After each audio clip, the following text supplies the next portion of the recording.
There's a kind of person who walks into a room and feels it, not feels the vibe in some spiritual way. I mean, they read the room like it's printed in bold letters on the wall. They notice the micro smirk that flashes for half a second, the twitch in someone's jaw when they say, I'm fine, the too perfect laughter that arrives a beat late, the mismatch between what someone says and what their body is screaming. To most people, that looks like a gift. Sharp intuition, high IQ, emotional intelligence. You're so perceptive. But here's the truth, nobody wants to say out loud, this ability isn't just intelligence, it's a psychological burden. Because when you see what others don't, you don't get to turn it off whenever it's inconvenient. You don't get to pretend the mask is real. You don't get to enjoy the lie the way everyone else does. And that comes with a price, isolation, exhaustion, and the constant feeling that you're living in a world of actors while you're the only one who can see the strings. Quick check-in if you've ever had that I can't unsee it feeling type 1 below and hit like. If that's not you, but someone you know type 2, share sub and drop it below. It's a dangerous line to walk. This level of awareness will either slowly consume you, or it will forge you into someone extraordinary. Today, we're breaking down the psychology of people who see what others don't, why it happens, why it hurts, and how to stop your mind from eating you alive. Welcome back. Let's begin. Why some people see more, let's remove the mystical talk. No third eye, no psychic energy. From a neuroscience perspective, two mechanisms explain most of it. Thin slicing. Thin slicing is your brain's ability to make fast judgments based on tiny data fragments. A glance, a pause, a micro-expression, a shift in tone. Your conscious mind might not even register it, but your subconscious does. It gathers pieces faster than your awareness can process, and then it outputs a conclusion. Something's off. That person is lying. They don't like you.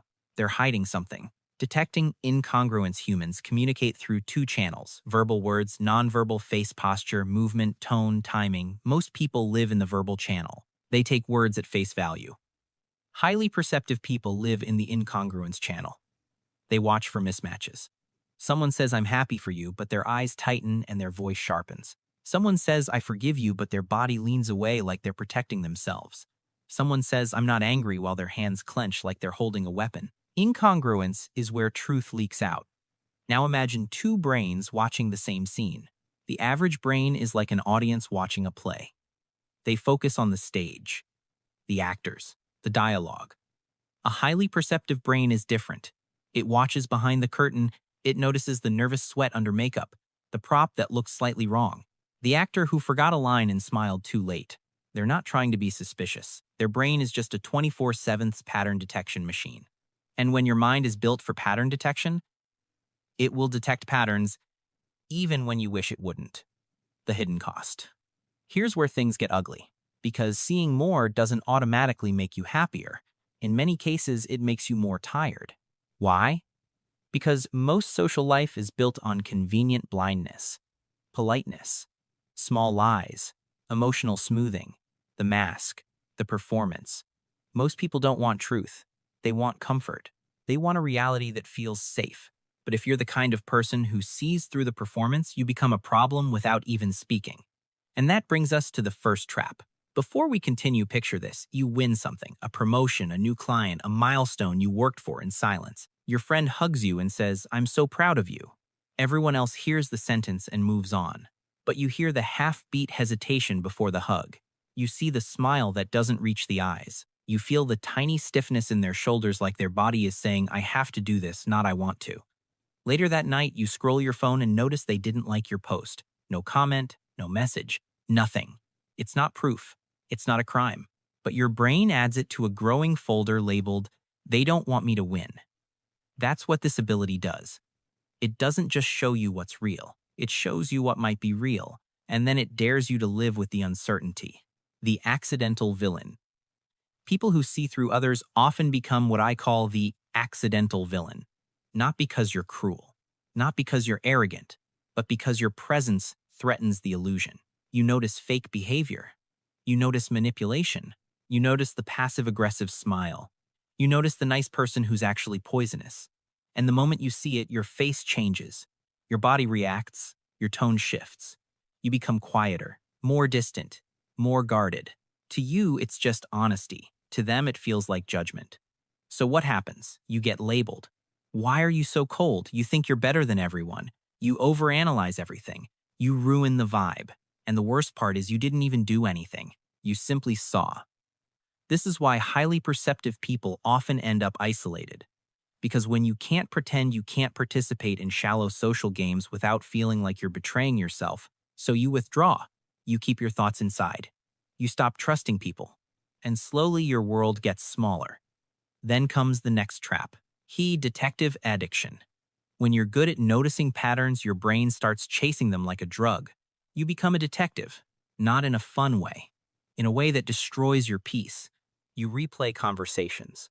What did they mean by that? Why did they pause? Why did their smile disappear when I mentioned her name? Was that sarcasm or contempt? You start connecting dots that nobody else even sees. At first, it feels like power, like you're protected, because you can predict, you can prevent, you can avoid pain. But then the addiction kicks in. Your mind begins scanning everything for danger, and it becomes exhausting.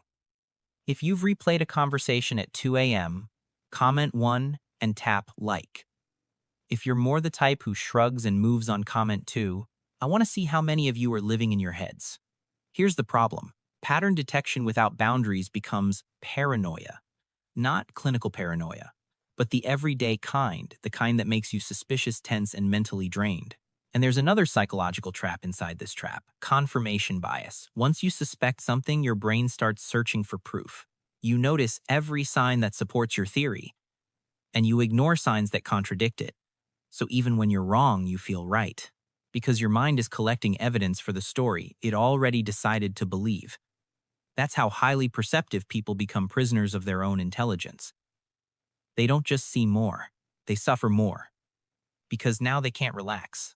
They can't just be.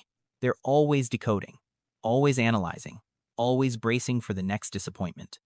And then comes trap number 3, the one that breaks people. The emotional dumping ground. If you see what others don't, you start noticing uncomfortable truths. Truths people don't want to hear. Truths that would ruin relationships, families, careers, reputations. So you carry them. You notice the friend who smiles at you but secretly resents you. You notice the couple who posts love online but can't stand each other in private. You notice the boss who praises your work but sees you as disposable. And you don't say anything because you already learned what happens when you do. People don't thank you for truth. They punish you for it. So you become the silent observer, the one who knows, the one who sits at the dinner table smiling politely while your mind is screaming, "This is fake. This is going to collapse. This person is lying to everyone." It's like being forced to watch a train slowly derail and everyone around you is laughing and taking selfies. You want to scream, but you swallow it, because if you speak, you become the villain again. So you absorb the tension. You become the emotional dumping ground, holding secrets, inconsistencies, and unspoken conflict. That's why highly perceptive people often feel emotionally exhausted even when their life looks fine, because the mind never stops working. And if you're not careful, this awareness turns into bitterness. Cynicism, a cold worldview where you assume everyone is fake because you've seen too much to believe otherwise. So the real question is, how do you live with this ability without being consumed by it? That's where the transformation happens. How to survive your own mind. You don't need to become less perceptive. You need to become more disciplined, because awareness without control is a curse. Before we go into the solutions, quick vote. If you want the hard truth version of these principles, comment 1. If you want the gentle and practical version, comment 2. Either way, I'm giving you the tools. You choose how sharp you want them. Here are 3 principles that separate the ones who break from the ones who become powerful. Strategic ignorance. This is going to sound paradoxical. Sometimes the strongest move is not to react to what you see, not because it isn't real, but because not every truth is your responsibility. You need to learn the difference between truth, actionable truth. You might detect that someone is insecure. That doesn't mean you need to confront them. You might notice jealousy. That doesn't mean you need to expose it. You might sense that a situation is unstable. That doesn't mean you need to control it. Your mind will beg you to fix everything. But control is how your gift becomes your prison. Strategic ignorance means you choose what you engage with. You don't deny reality. You simply refuse to waste your energy on what doesn't matter. Because if you react to every inconsistency you see, you will live in constant warfare, and you will lose. A CCEPT, the masks. Most people wear masks, not because they're evil, but because they're scared. Social masks are often survival tools. The nice smile might be someone trying not to fall apart. The overconfidence might be someone hiding shame. The joking might be someone avoiding pain. If you can see through the mask, congratulations, your perception is sharp. Now the next level is wisdom, understanding why the mask exists. When you stop treating masks as personal attacks, you stop bleeding energy. You also stop expecting people to be fully authentic 24/7. That expectation is a trap, because if you demand full honesty from everyone, you will be disappointed forever. Not everyone is strong enough for truth all the time. And that's not your burden to carry. This doesn't mean you tolerate manipulation. It means you stop taking every mask as an insult to your intelligence. You can see the mask and still choose peace. Let life be uncertain. Highly perceptive people often try to predict everything, to prevent pain, to avoid betrayal, to control outcomes. But life punishes the obsessive need for certainty. Here's the brutal truth. You can read people perfectly and still get hurt. Because knowing doesn't equal controlling. Sometimes people change, sometimes people break, sometimes people disappoint you even when you saw it coming. And if you try to build a life where you never get hurt, you will build a life where you never truly live. The highest form of strength is not never being surprised. It's being able to handle surprise without collapsing. So yes, use your perception, but don't become addicted to it. Let people reveal themselves over time. Let outcomes unfold. Because some lessons can't be learned through analysis. They can only be learned through experience. The final shift. If you're the type of person who sees what others don't, here's what I want you to remember. You are not broken. You are not too sensitive. You are not too intense. Your mind is simply built to detect what most people ignore. But you need boundaries, because your ability can become your identity. And once it becomes your identity, you start living for the act of seeing rather than for the act of living. Don't do that. Use your awareness like a weapon you sheath when you don't need it. Not every battle deserves your attention. Not every lie needs exposure. Not every inconsistency needs a conclusion. Choose peace on purpose, because the people who become extraordinary aren't the ones who see the most. They're the ones who know when to look and when to let go. Now I'm curious, if this video described you, comment 1. If it describes someone you love or someone who drives you crazy, comment 2. And if you want, tell me one situation where your perception saved you or exhausted you. If this helped you understand your mind a little better, hit like, subscribe, and share it with someone who always sees too much. Because the right people won't punish you for your awareness. They'll respect it. See you in the next one.